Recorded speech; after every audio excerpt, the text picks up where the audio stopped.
کیا تھا کہ ماہ ربیع الاول آقا دو جہاں صلی اللہ علیہ وآلہ وسلم کی ولادت باسعادت کا مہینہ ہے۔ یہ مہینہ بڑا مبارک اور بڑا مقدس مہینہ ہے، اور اس مہینے کی آنے والی 12 تاریخ اور 12ویں شب، وہ 12ویں شب جسے شب ولادت بھی کہا جاتا ہے، علماء کرام فرماتے ہیں کہ وہ رات، اس رات کی اتنی بڑی عظمت، اتنا بڑا احترام ہے کہ وہ رات شب قدر سے بھی زیادہ افضل و اعلیٰ ہے، اس لیے کہ شب قدر میں اللہ رب العزت نے قرآن کریم نازل فرمایا ہے، اور اس رات کے اندر شب ولادت باسعادت کے اندر صاحب قرآن جناب احمد مجتبیٰ محمد مصطفیٰ صلی اللہ علیہ وآلہ وسلم کی ولادت باسعادت ہے۔ آقا علیہ السلام تشریف لائے تو قرآن ملا، آقا آئے تو نمازیں ملی،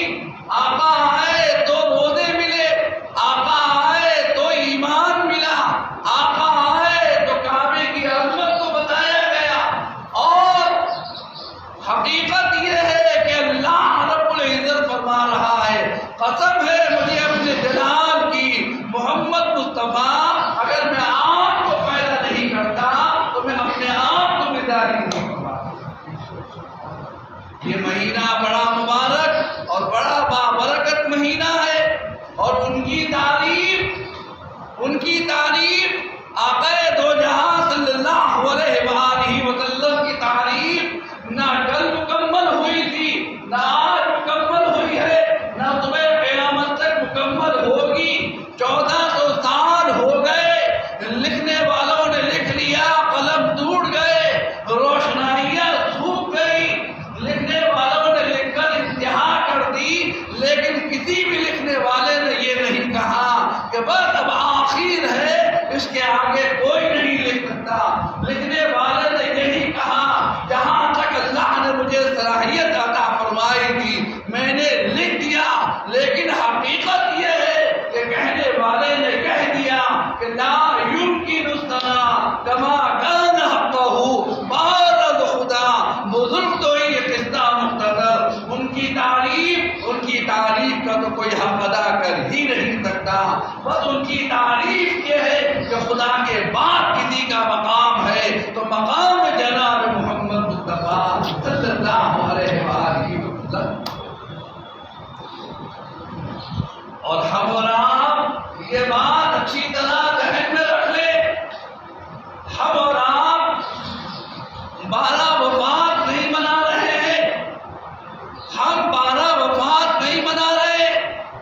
12 وفات انہیں مبارک ہو جن کی لیے آقا علیہ السلام اس دنیا سے چلے گئے ہیں، مثال ہو گیا ہے ہمارے لیے، ہمارے آقا حیات النبی ہے، ہم 12 وفات نہیں منا رہے ہیں، ہم عید میلاد النبی منا رہے ہیں۔ وہ عید جو عیدوں کی عید ہے، وہ عید جس عید کے صدقے میں اللہ نے عید الفطر عطا فرمائی، وہ عید جس کے صدقے میں اللہ نے عید الاضحیٰ عطا فرمائی، وہ عید کے جس کے صدقے میں اللہ نے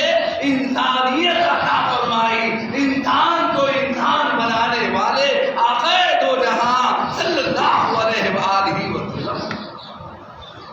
لہذا عید میلاد النبی منائیے، خوشیاں منائیے، چراغاں کیجیے، اظہار ثواب کیجیے، نذر و نیاز کریے، لنگر لٹائیے، جس طریقے سے اللہ نے آپ کو طاقت و قوت عطا فرمائی ہے آپ اہتمام کریے۔ جلوس میں آپ جانا چاہتے ہیں آپ جائیے، جلوس کی مخالفت نہیں کر رہے، لیکن ایک بات یاد رکھنا، یہ یاد رکھو کہ تم جلوس کس ذات محترم کا نکال رہے ہو، اس اس بات کا پورا خیال رہے جلوس میں جاؤ تو ادب و احترام کے ساتھ، خاموشی کے ساتھ، پرسکون طریقے کے ساتھ، بہت عقیدت و محبت کے ساتھ، تمہارا لباس بھی پاک ہونا چاہیے، تمہارا بدن بھی پاک ہونا چاہیے، صلاۃ و سلام پڑھتے ہوئے، درود پاک کے نذرانے پیش کرتے ہوئے، خاموشی کے ساتھ، ادب و احترام کے ساتھ اگر تم جلوس میں شامل ہونا چاہتے ہو، کہیں ایسا نہ ہو کہ دنیا والے تمہیں دیکھ کر ہنسیں، تمہارا مذاق بنے، تماشا بنے، بلکہ تمہارا کردار ایسا ہونا چاہیے کہ اس جلوس کے اندر دیکھنے والے دیکھ کر یہ کہہ سکیں کہ جب ان کے غلاموں کا یہ عالم ہے تو ان کے آقا کا عالم کیا ہوگا۔ یہ ہماری اور آپ کی سیرت ہے، یہ ہمارا اور آپ کا طریقہ ہے، اور یہ انسانیت، یہ طریقہ، یہ اخلاق ہمیں اور آپ کو ہمارے آقا علیہ السلام نے ہمیں عطا فرمایا۔ اور حقیقت تو یہ ہے کہ ان سانسوں کے اوپر بھی جو احسان ہے، جو سانسیں آ رہی ہیں، جو سانسیں جا رہی ہیں، ان سانسوں کے اوپر بھی احسان ہے تو آقا دو جہاں صلی اللہ علیہ وآلہ وسلم۔ لہذا عید میلاد النبی منائیں، مبارکباد دیں، خوشیاں منائیں، لباس اچھا پہنیں، اپنے گھروں میں جنابہ کیجیے۔ رسول پاک علیہ السلام کی ذات پاک سب سے اعلیٰ اور افضل ہے، سب سے اعلیٰ اور افضل ذات، اور ان کا میلاد، ان کی ولادت باسعادت کی خوشیاں تو آسمانوں کے اوپر منائی گئی، ان کی ولادت باسعادت کی خوشیاں تو انبیاء نے منائی، اور ان کی ولادت، ان کی آمد پاک کی خوشیاں، اور خود حقیقت یہ ہے، حدیث پاک موجود ہے کہ آقا علیہ السلام نے اپنی آمد پاک کی خوشیاں خود منائی، خود منائی۔ رسول پاک علیہ السلام نے اپنی حیات کے اندر اور 40 سال کے بعد آپ نے بکرے منگوائے اور ذبح کیے۔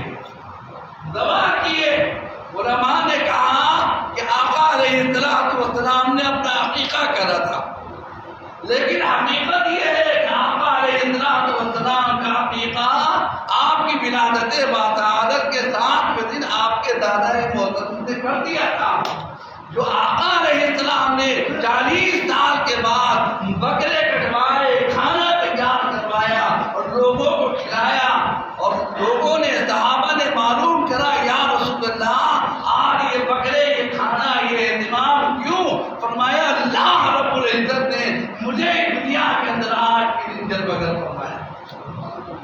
لہذا ولادت باسعادت منائیں، اہتمام کریں، اگر کوئی بیمار ہے تو اس کی بھی مدد کریں، کوئی ضرورت مند ہے اس کی بھی مدد کریں، بیواؤں کی بھی مدد کریں، جس طریقے سے اللہ نے آپ کو طاقت و قوت عطا فرمائی ہے آپ اہتمام کریں۔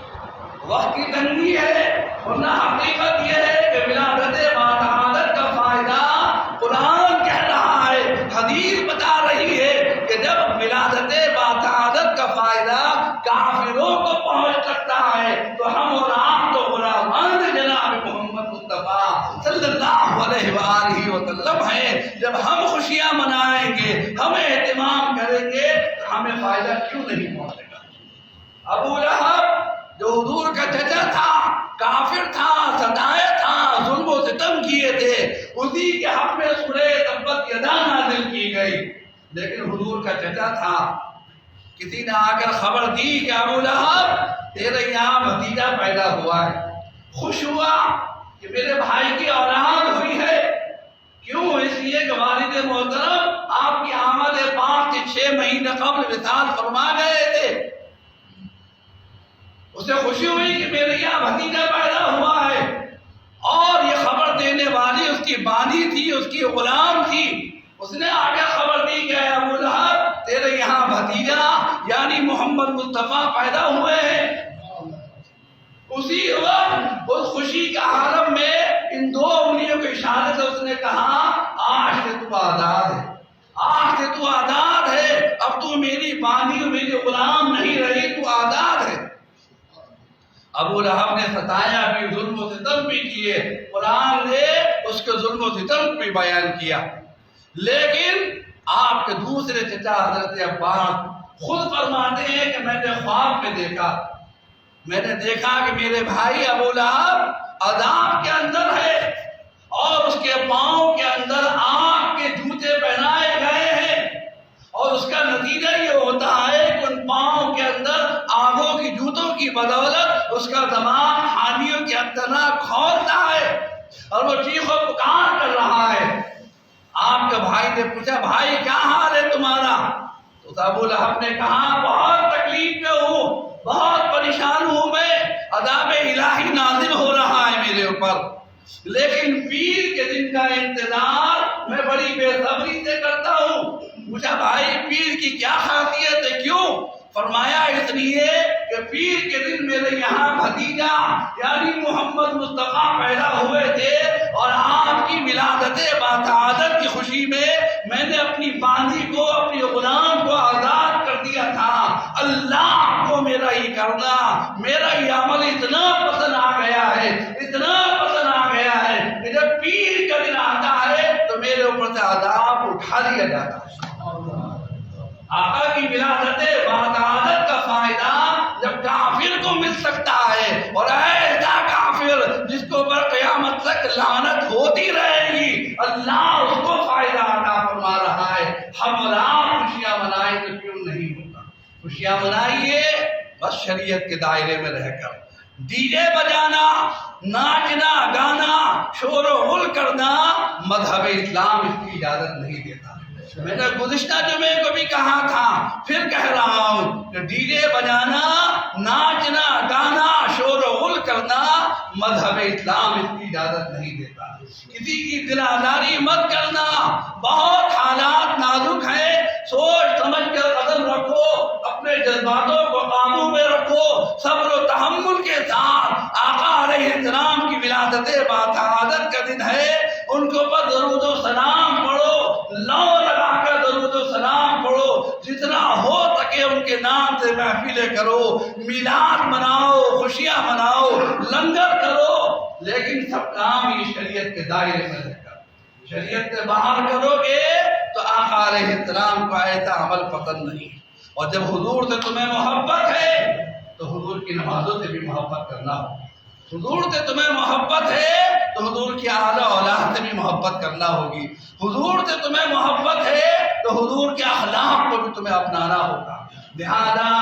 آنے والی 12 تاریخ بڑی مبارک اور بڑی بابرکت تاریخ ہے۔ اللہ رب العزت سرکار کی آمد پاک کے صدقے میں ہمارے گناہوں کو معاف فرما دے، ہمارے قصوروں کو معاف فرما دے۔ سرکار کی آمد پاک کے صدقے میں اللہ رب العزت ہمارے بیماروں کو شفا عطا فرما دے۔ سرکار کی آمد پاک کے صدقے میں ہمارے گھروں کے اندر جو بیمار ہیں اللہ انہیں شفا عطا فرما دے۔ سرکار کی آمد پاک کے صدقے میں ہمارے ملک کے اندر امن و امان قائم فرما دے، نفرتوں کو دور فرما دے، اتحاد اور اتفاق پیدا فرمائے۔ آمین۔ وفقنی اللہ وإیاکم بالآیات والذکر الحکیم، انہ تعالی جواد کریم ملک رؤوف الرحیم۔